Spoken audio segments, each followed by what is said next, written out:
You know, when your laptop completely freezes up on you, you don't usually take it personally. Right. Yeah, you definitely don't. Like the screen goes blue, the cursor stops moving, and the internal fan spins up until it sounds like a jet engine preparing for takeoff.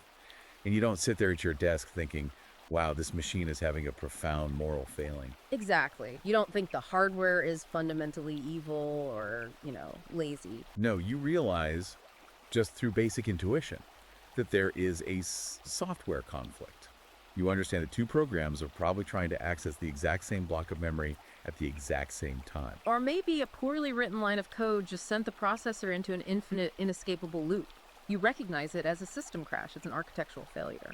But what if the exhaustion, the financial frustration, and that general pervasive sense of being stalled out that so many modern men feel right now isn't a personal failure? That is a fascinating question. Right. What if it's not a lack of willpower or a character flaw or a refusal to adapt, but a literal architectural system crash? I mean, that is a completely different way to look at it. It really is. What if you could understand the entire history of our modern institutions? Specifically, how they operated before they were allegedly captured by feminist and Marxist ideologies, entirely through the lens of computer science. That framing is exactly what we are dissecting today. It represents a completely different paradigm for parsing cultural friction. Before we fully cross that threshold, though, I want to welcome you to the deep dive. Please take a second to hit that like button and subscribe to the show. Yeah, please do. It really helps us out. It is absolutely the best way to ensure we can keep bringing you these massive, unapologetic breakdowns of complex material. Today, our deep dive is an exhaustive, ultra-long, and incredibly incisive review of a fascinating new ebook. And it is quite a book. It's called Kernel Panic: Why the Gynocentric Operating System Always Crashes and How Men Reboot Their Lives by Conrad Riker.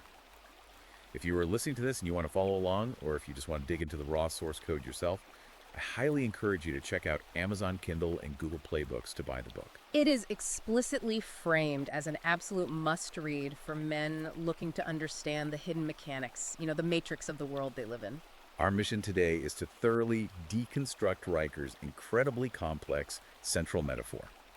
That core premise argues that the male mind is, functionally, high-performance computing hardware. Right, and that modern culture is a malicious software update designed specifically to extract its resources and throttle its maximum capabilities. It is a metaphor he applies with just ruthless consistency, isn't it? Oh, absolutely. The modern corporate workplace, the family court system, the educational pipeline, the dating market, he runs all of it through this strict computer science framework. He uses it to explain, mathematically, why things feel so fundamentally broken for men who are actively trying to follow the established societal rules. Instead of using the exhausted, politically loaded language of sociology or gender studies, we are looking at society through highly mathematical terminology. We are talking about CPU cycles, task schedulers, microcode, L1 cache corruption, and literal kernel panics. Now, before we unpack the code, I need to state a crucial impartiality disclaimer. The book we are discussing today contains highly provocative, politically charged content. It definitely does. It pulls no punches. No, it doesn't. It is explicitly written for and geared toward a men's rights and red-pilled manosphere audience. So I want to make it absolutely clear to you, the listener, that we are not taking sides here. Right. We are not here to endorse the viewpoints, validate the politics, or champion the conclusions of the author. Exactly. Our job today is to act as your objective guides. We're reporting impartially on the text to help you understand the specific arguments, the underlying logic, and the extensive historical frameworks that Riker presents. We are simply examining the architecture of his argument. We are treating this text as an artifact. Whether you find his conclusions revelatory or deeply offensive, the way he constructs this argument is an intellectual exercise that requires a careful, highly analytical breakdown. So let's start with the baseline. Riker argues that before we can diagnose why the modern system is constantly throwing a blue screen of death, we have to examine the clean install. The original source code, essentially. Right, we need to look at the original source code that successfully built Western civilization. So if we're looking at this through a systems architecture lens, what exactly is this original operating system he's referring to? Well, Riker conceptualizes the original operating system as a patriarchal framework built entirely on high-throughput, rational architecture. Okay, so where does that start? He traces the absolute bedrock of this code base all the way back to ancient Greece. Specifically, he points to Aristotle's law of non-contradiction. The law of non-contradiction. Let's unpack that for a second. In logical terms, this is the foundational logic gate of all human thought. It states that two contradictory statements cannot both be true in the same sense at the same time. So you cannot have A and non-A simultaneously. Exactly. The sky cannot be entirely blue and entirely red at the exact same moment. That is the baseline processing rule. Because if an operating system cannot enforce the law of non-contradiction, it literally cannot process reality. Right. And from that Greek foundation, he adds what he calls the Roman patch. The Roman patch. Like a software update. Yeah, the Roman tradition of legal disputation, strict civics, and engineering pragmatism. The Romans didn't build aqueducts based on how they felt, you know? They built durable infrastructure and codified laws based on observable cause and effect. And then he moves forward to the Enlightenment, right? He frames that as the ultimate software update that optimized the system for massive expansion. He does. He specifically focuses on John Locke's 1689 Second Treatise of Government. Oh, the life, liberty, and property framework. Exactly. The core tenet here is that a man owns himself, and by extension, he owns the output of his labor. Riker argues that this specific patriarchal framework was the greatest operating system ever conceived. Because it treated men as sovereign agents. Right. It held them entirely responsible for their own output, which forced optimization. It required objective truth, empirical observation, and mutual consent in contracts. In Riker's view, this operating system is what drove the scientific revolution, the industrial revolution, the navigation of the globe, and just unprecedented human flourishing. The hardware, which he defines as the biological male drive to build, compete, and conquer, was finally running an optimized instruction set. Reason was elevated as the ultimate resource manager. Okay, so if that was the golden age of the operating system, a system running clean, rational code that produced massive technological and societal output, what is the malicious update? How did the architecture get compromised? Well, Riker claims that over the past 2 centuries, what he calls a gynocentric parasite installed itself into the kernel of Western civilization. The gynocentric parasite. Yeah, and he says it began quietly, persistently rewriting the source code. The fundamental shift was moving the system's core reliance from objective truth to emotional subjectivity. And where does he trace this philosophical malware back to? He traces it back to thinkers like Jean-Jacques Rousseau. Rousseau elevated romanticized emotion and the concept of the noble savage. So actively moving away from the strict, objective empiricism of thinkers like Augustine and Aquinas. Exactly. This new code slowly replaced the sovereign individual with the collective. It subordinated cold, hard reason to subjective emotion. And crucially, it declared that merit, the idea that the fastest, most competent processor should automatically receive the most resources, is actually a form of structural oppression. Right, which completely breaks the original instruction set. I want to make sure we ground this in a real-world application, because abstract philosophy can get muddy. How does Riker prove that this new, emotionally driven software is mathematically incompatible with the old rational hardware? He uses a very specific case study from the tech world to illustrate what happens when you try to run the old code on the new system. Oh, the Google Memo incident. Yes, the 2017 Google Memo incident involving James Damore. Riker frames this as the perfect, pristine example of a literal kernel panic in modern society. Okay, remind me of the details there. Damore was a software engineer, right? Yeah, Damore was a software engineer at Google who wrote a thoughtful internal memo. He was attempting to address what he saw as the company's ideological echo chamber regarding diversity initiatives. So what did he actually do in Riker's framing? What he did was attempt to feed raw, verifiable Aristotelian logic and empirical evolutionary psychology into Google's human resources operating system. Damore cited well-documented, peer-reviewed scientific realities. Right. He did. Things like the psychological data suggesting that men, on average, gravitate towards systems and things, while women, on average, gravitate toward people and social dynamics. He used this to explain the statistical gender gap in tech fields. So he was essentially trying to run a standard diagnostic tool. He was saying, here is empirical data. Let's use this data to optimize our hiring system so we aren't chasing an impossible outcome. But the gynocentric operating system, the GOS, as Riker refers to it, could not process objective biological truth. Because it lacked the foundational logical architecture to compute empirical reality if that reality caused emotional discomfort. Exactly. In computer science, a kernel panic occurs when an operating system encounters a fatal error from which it cannot safely recover. Right, the kernel is the core of the OS. If it gets instructions that contradict its fundamental safety protocols, it halts all operations to prevent the entire machine from destroying itself. When Dammler's logic hit the HR mainframe, it triggered a massive systemic failure. The system couldn't formulate a logical counterargument based on competing data because the system was no longer designed to process data. So to protect the infected operating system from total collapse, they had to terminate the process. Exactly.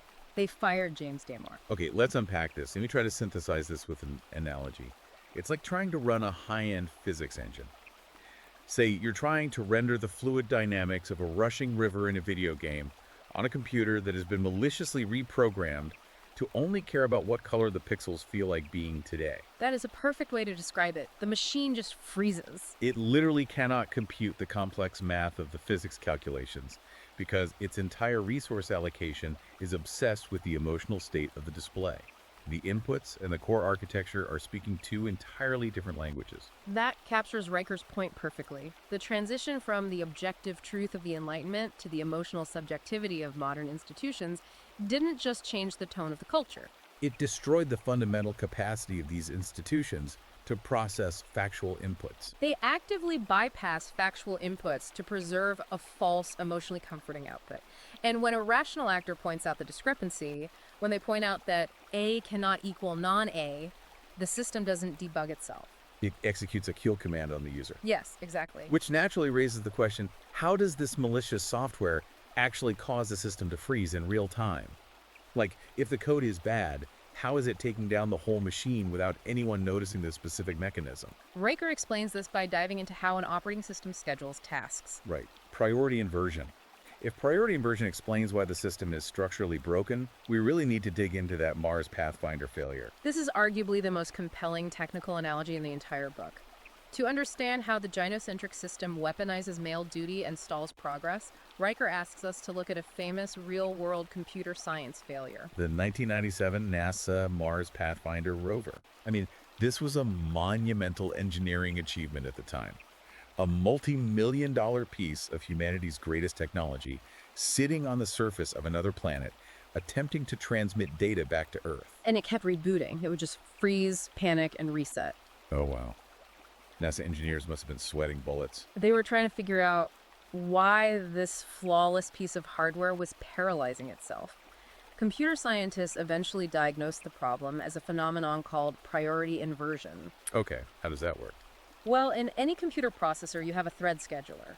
The scheduler's job is to decide which tasks get access to shared resources, like a memory bus. Makes sense. In the Pathfinder, a low-priority background task, specifically a meteorological task gathering weather data, managed to seize a shared resource. And a high-priority task needed that resource. Yes, the critical communications and navigation operations that kept the rover alive needed that exact resource to execute. So the high-priority task tries to step in. But it couldn't. It was forced to wait while the low-priority task monopolized the system. And to make matters worse, medium-priority tasks started preempting the low-priority task. Wait, so essentially extending the time, the low-priority task held the lock on the shared resource. Exactly. The rover just sat there, paralyzed, computing nothing of value because the system's architecture allowed a trivial process to indefinitely block a mission-critical one. That is wild. The engineers at JPL had to beam a patch from Earth across millions of miles of space to fundamentally rewrite the operating system's scheduling protocol to fix it. Let's translate that. How does Riker apply the Mars Pathfinder freezing on a rock millions of miles away to the average guy trying to navigate a Tuesday morning in a modern corporate office? Riker argues that the gynocentric operating system has rewritten our societal scheduler in the exact same way. In what sense? Well, for 3,000 years, the Western operating system ran on an algorithm that heavily prioritized the objective over the subjective. High-priority tasks were mission-critical to survival and expansion. Building wealth, securing energy infrastructure, territorial defense, engineering, and the pursuit of objective truth. Right. Low-priority tasks like emotional comfort, social validation, or interpersonal grievances were kept running in the background. They serviced the user, they were part of the human experience, but they were never allowed to lock the shared resources and crash the system. But the malicious update flipped the queue. It changed the scheduling rules entirely. Precisely the argument. The GOS now treats female emotional comfort and social validation as the absolute highest priority system interrupts. When an emotional grievance is logged, the entire corporate or academic processor halts. High-throughput mail processes, merit-based promotion, 80-hour work weeks focused on shipping a product, high-risk innovation are placed in a suspended state. The system forces the high-priority task to wait indefinitely while it processes the lower-priority, emotionally driven demand. This is why modern institutions feel so paralyzed and bureaucratic. They are stuck in a permanent priority inversion. They are gathering weather data while the communications array shuts down. And to make sure those high-priority mail processes don't try to force their way to the front of the queue, the system has to have a built-in defense mechanism, right? Yeah? It needs a way to stop the hardware from overriding the bad software. Yes, and Riker calls this the toxic masculinity kill command. He is very specific about the terminology here, isn't he? Extremely. Riker argues that toxic masculinity is not a legitimate sociological pathology. It is not a medical diagnosis. It is a linguistic weapon. In computer terms, it is a system kill command, like a sig kill in Unix, used to instantly terminate unauthorized mail processes. So when the matrix labels a behavior toxic, it's usually just observing a mail process running at maximum clock speed. Exactly. Being hyper-competitive, strictly logical, aggressively assertive, and unapologetic about pursuing a goal. The system uses that toxic label to bottleneck any man who refuses female-coded oversight. It's a way to shut down the processor before it achieves escape velocity. Precisely. I want to look at how this plays out with a specific macro-level example Riker uses, the gender wage gap. He refers to the famously cited 77 cents on the dollar statistic as pipeline propaganda. Right. If you feed the 77-cent statistic into an Aristotelian logic processor, it throws an error immediately because it violates basic empirical analysis. Because it fails to control for almost all the relevant variables that dictate income. It ignores hours worked, it ignores hazard pay, it ignores overtime, and crucially, it ignores occupational choice. Men overwhelmingly work the vast majority of dangerous, physically demanding, high-paying jobs. Things like deep-sea welding, logging, sanitation, and high-voltage power line repair. They work longer hours on average, and they choose highly scalable, high-stress fields like engineering or finance. When economists actually account for those variables, the gap effectively vanishes to a fraction of a percent. Which is usually accounted for by the negotiation phase of hiring. Right. But the system doesn't care about the variables, because acknowledging the variables would require objective processing. Riker calls it a religious catechism for the modern era. It is pipelined continuously into the culture through media, universities, and HR departments, specifically to justify state intervention. It forces corporations to halt high-throughput, meritocratic processes to address an emotional grievance that isn't even supported by the empirical data. It is a manufactured priority inversion used to extract resources in the form of diversity quotas and compliance departments from the men doing the actual producing. That's his core argument there, yeah. I need to push back here, or at least play devil's advocate by following Riker's logic to its absolute apocalyptic extreme. Go for it. If all these mail-coded infrastructures, the power grids, the long-haul trucking, the water sanitation facilities, the deep-sea mining, if all of that assertiveness and competitiveness is labeled toxic patriarchy by the culture, what happens if the patriarchy actually just shuts down? If the men running those critical threads just stop executing the code? Riker applies a classic philosophical reductio ad absurdum to answer that exact question. He argues that if you actually dismantle the patriarchy, meaning the physical execution of male-coded labor, you guarantee the literal overnight collapse of civilization. Wow. He just sugarcoat it. No, he points out a profound structural hypocrisy in the system.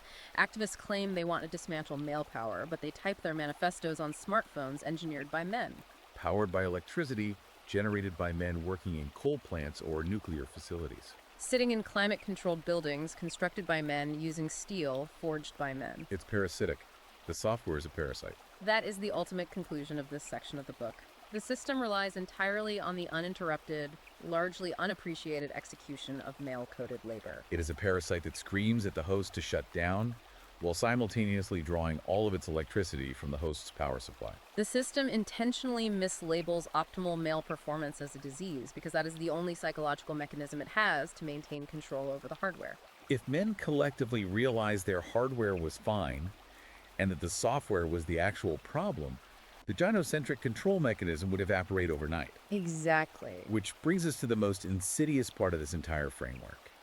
If priority inversion is so mathematically destructive to men, if they're doing all the critical processing, taking all the physical risks, and getting none of the system rewards while being told they are toxic, why do millions of men wake up, put on a tie, and willingly run a script that guarantees their own system crash? That is the million-dollar question. Why don't they just uninstall the update?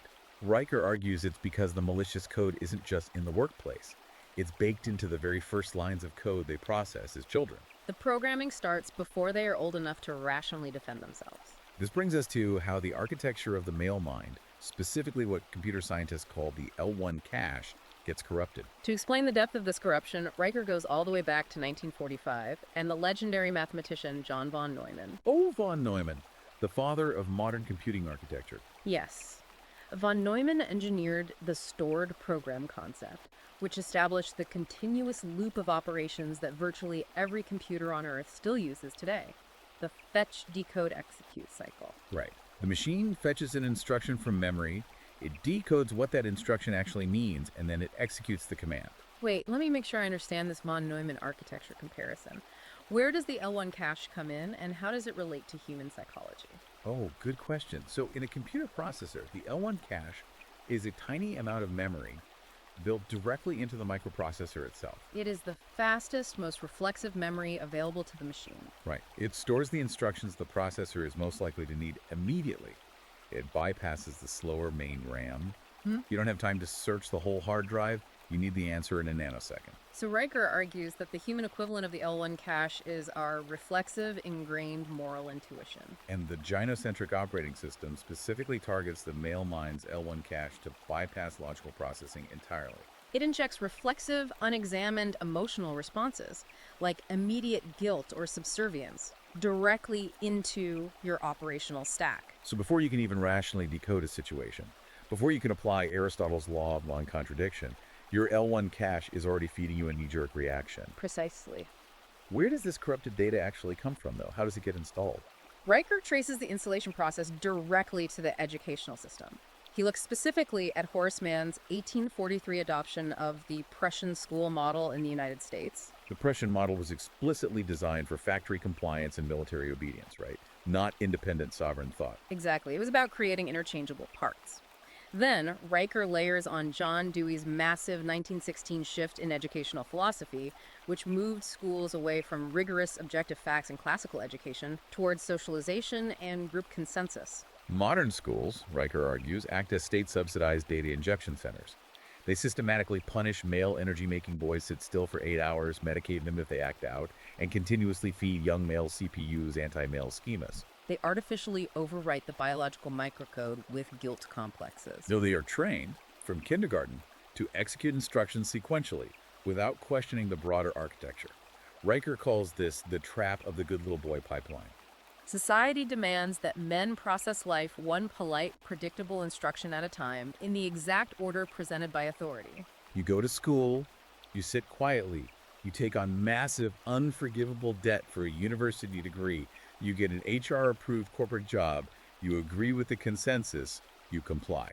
The philosopher Francis Bacon warned about this exact kind of cognitive trap in 1620. He called them the idols of the theater. Idols of the theater, what does that mean? Fabricated systems, dogmas, and false philosophies that distort reality but are accepted because everyone is playing a role on the stage. Today, the ultimate idol is this sequential pipeline. And Riker lays out a brutal, inescapable syllogism to prove it. The major premise is that institutions fundamentally reward compliance with their own self-perpetuating rules above all else. The minor premise is that the good little boy perfectly complies with those institutional rules. The conclusion. The good little boy will inevitably be consumed to perpetuate the institution, not his own sovereign success. He ceases to be a user of the system. He becomes fuel for it. And the sequential execution doesn't just ruin a man's financial or professional life by turning him into a corporate drone. No, it completely destroys his romantic life, too. Riker calls this the nice guy fatal error. I found this part fascinating because he applies strict logic to human biology. This is where Riker applies Aristotle's law of non-contradiction directly to the dating market. The sequential, single-threaded beta male, the guy who has had his L1 cache corrupted by the good little boy pipeline, thinks of romantic relationships like a linear video game quest. He operates on the logic of if I complete the compliment subroutine, if I pay for the dinner subroutine, if I listen to her complain about her ex-boyfriend subroutine, I will eventually unlock the affection subroutine. He genuinely thinks his compliance and subservience will be rewarded with raw biological desire. But that violates the law of non-contradiction, because desire and subservience are opposing forces. Exactly the issue. You cannot be a subservient, compliant, permission-seeking nice guy and simultaneously be the dominant, dangerous, respected leader that female biology, what evolutionary psychology and Riker refer to as hypergamy, demands. The math of nature does not care about his hurt feelings or how many chores he did. When a man tries to bargain with a millions of years old biological imperative using a modern societal coupon of compliance, he guarantees his own genetic extinction. Nature requires A, and he is offering non-A, expecting the same result. Some might argue that this is just blaming society for individual romantic failure. But Riker is painting a much larger, more terrifying portrait of modern society here. We are looking at a system that deliberately corrupts a boy's fastest processing memory, trains him to act sequentially to feed faceless institutions, and ensures he will fail biologically because the rules he was taught contradict the reality of human nature. The end result of this mass programming is what Riker calls an NPC monoculture, non-player characters. Because the female-coded, compliance-driven left has disconnected from the full suite of classical moral intuitions, operating almost solely on a hyper-tuned care-harm foundation, to borrow from Jonathan Haidt's moral foundations theory, they become a single-threaded hive mind. They cannot engage in multivariable analysis.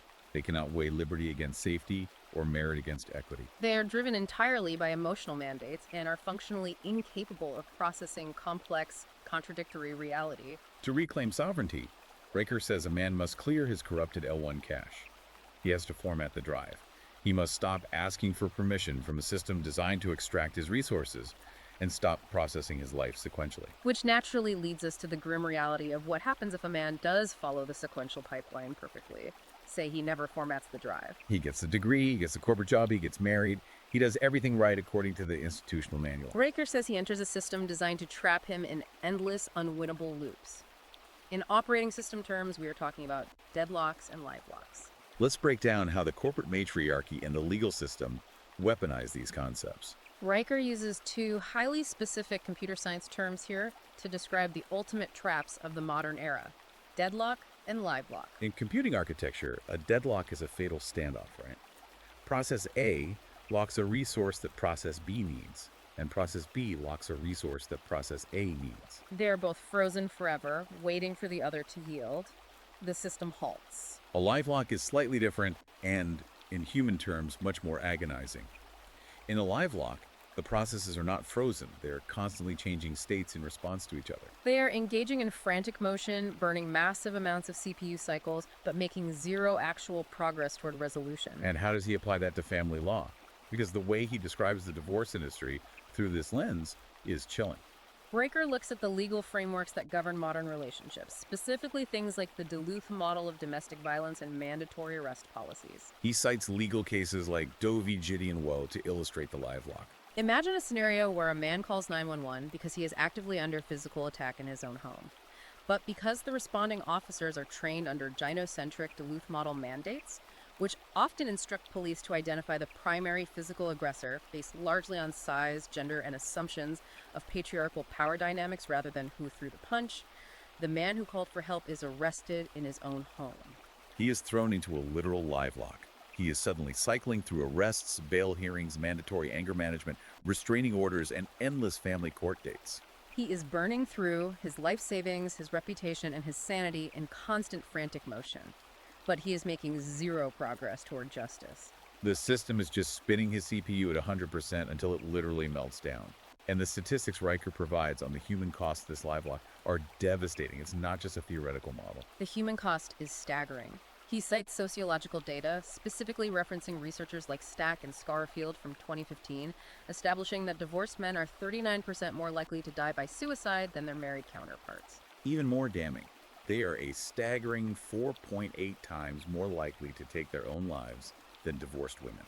The system extracts his wealth through alimony and child support, alienates his offspring through prolonged custody battles, and fundamentally destroys his hardware. And the most chilling part, translated into Riker systems terminology, is that the gynocentric operating system doesn't even log an error for the destroyed male hardware. When a man commits suicide after family court destroys him, the system doesn't say, oh, we have a bug in the code.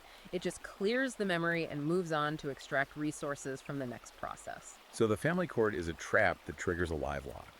But what about the workplace?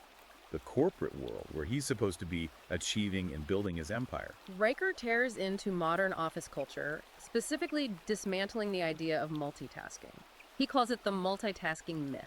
Riker contrasts two fundamentally different modes of work to show how the office has been compromised.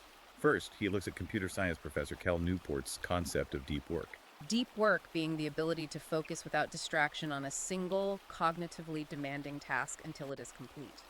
Riker frames deep work as inherently patriarchal and Aristotelian. It requires solitary, uninterrupted execution. It is an elitism of focus that rejects the herd mentality. It is how great novels are written, how complex software is coded, and how cathedrals are designed. And what is the opposite of deep work? How does the modern office prevent it? The opposite is the modern corporate agile movement and the ubiquitous open office floor plan. Riker views these not as efficiency tools, but as weaponized matriarchy. The daily stand-up meetings, the constant Slack messages, the endless sprint retrospectives, these aren't about building a better product. In systems terms, they are timed interrupts. They forcefully and continuously pull men out of a masculine flow state to perform emotional labor, to report their status to a collective, and to satisfy a female-coded need for consensus, inclusion, and surveillance. You cannot engineer complex reality when you are constantly forced to justify your existence to a committee every morning at 9:00 a.m. I need to push back on this, though. Riker is championing Cal Newport's deep work as this hypermasculine, solitary ideal, and tearing down open-plan offices and agile frameworks as timed interrupts. But practically speaking, how does a modern company actually ship a complex product, like a smartphone or a massive video game, if every engineer is acting as a sovereign, isolated node refusing to communicate? Doesn't complex engineering require constant alignment and collaboration? That's a highly practical critique, and it's a tension Riker addresses by distinguishing between operational alignment and emotional surveillance. He argues that true alignment is based on strict inputs and outputs, like an API in software. One engineer hands off a completed module to another. What agile and open offices do is mandate constant emotional and social availability, which is completely different from technical alignment. He points out that the modern open plan office isn't actually about collaboration. It's a surveillance mechanism that drains CPU cycles.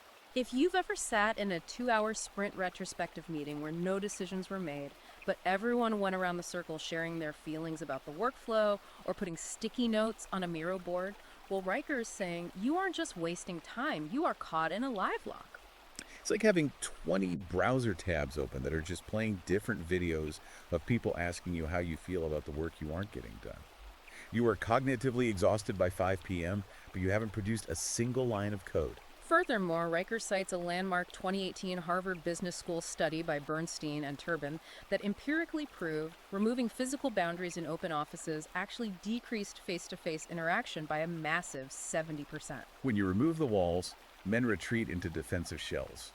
They put on huge noise-canceling headphones to avoid the auditory chaos of female-coded socializing. The productivity drops, and electronic messaging skyrockets. And Riker contrasts this open office chaos with a historical example of peak male efficiency to prove his point, doesn't he? He does. He looks at the Roman legion under General Scipio Africanus during the Battle of Ilipa in 256 BC. Scipio defeated a numerically superior Carthaginian force through strict, unfeeling, out-of-order execution of highly complex tactical maneuvers. There were no emotional check-ins on the battlefield. There were no sprint retrospective. Just merit, strict rank, clear communication of orders, and objective reality. Modern elite military units like the Navy SEALs operate on the same meritocratic pipelining.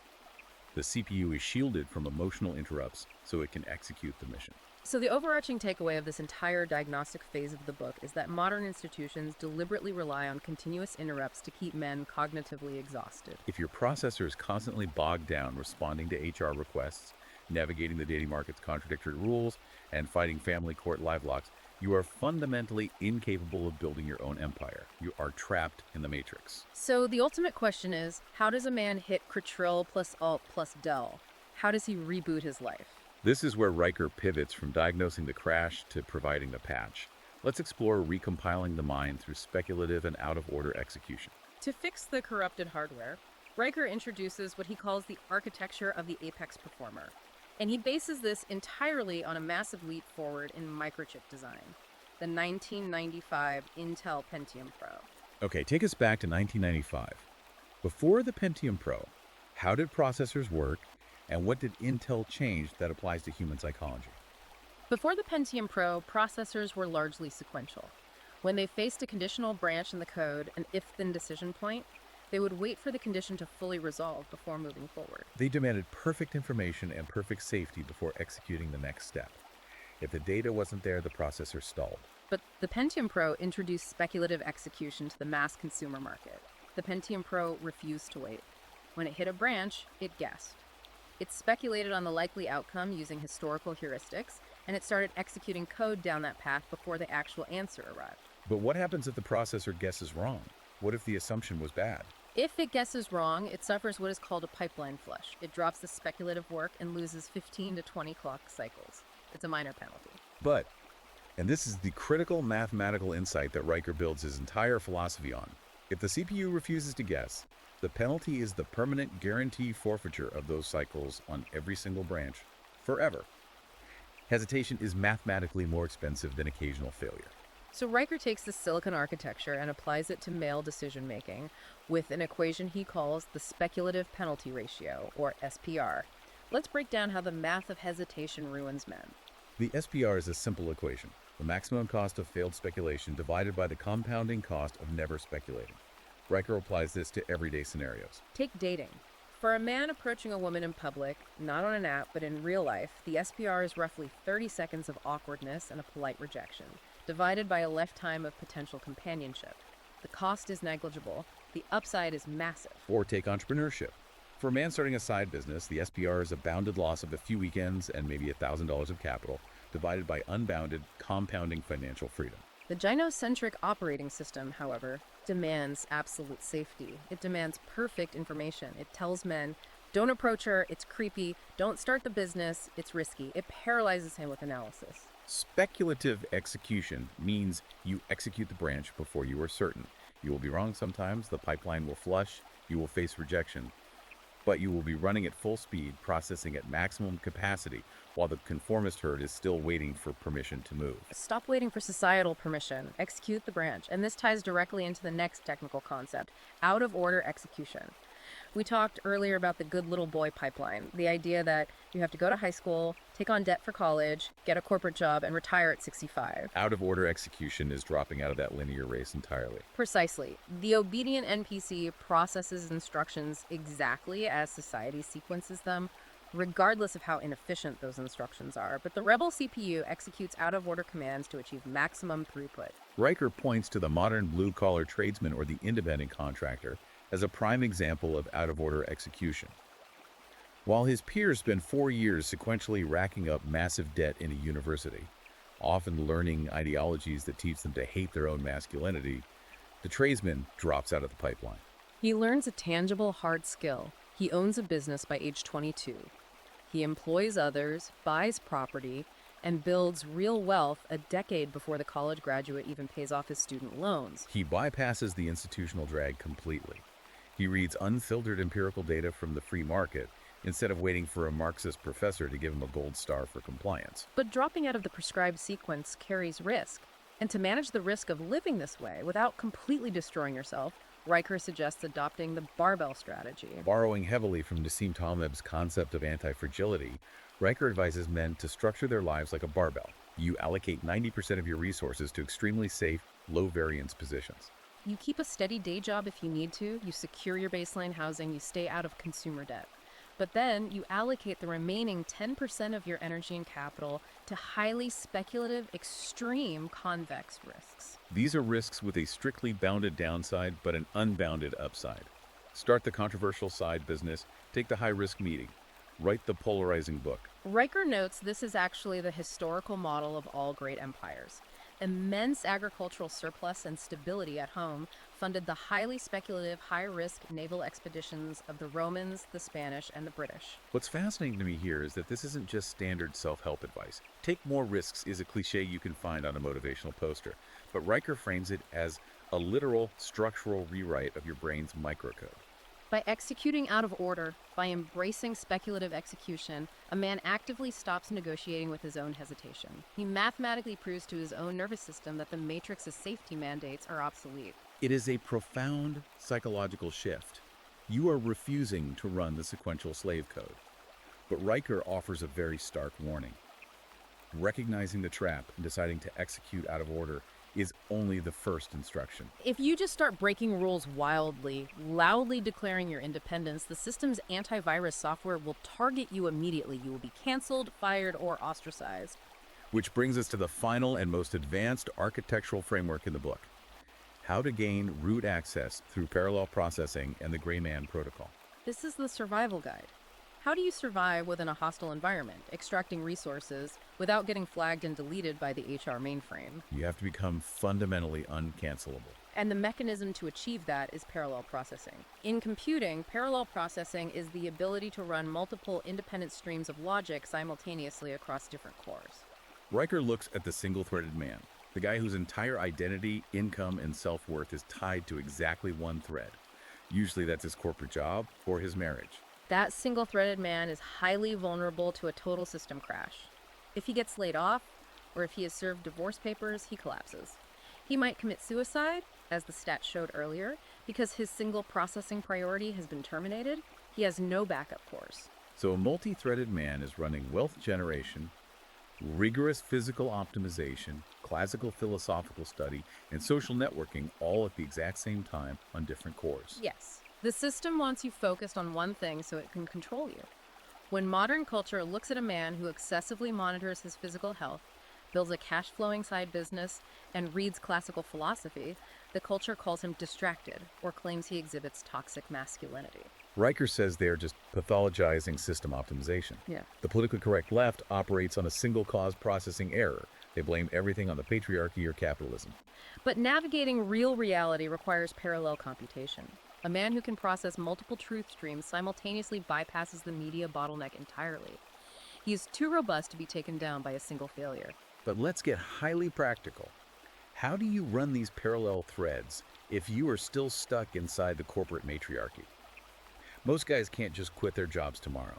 You can't exactly loudly declare you're running patriarchal multi-threaded microcode in the middle of a corporate diversity and inclusion seminar. That is exactly where the Gray Man protocol comes in. Riker says if you are trapped in a feminized corporation, you do not fight it directly.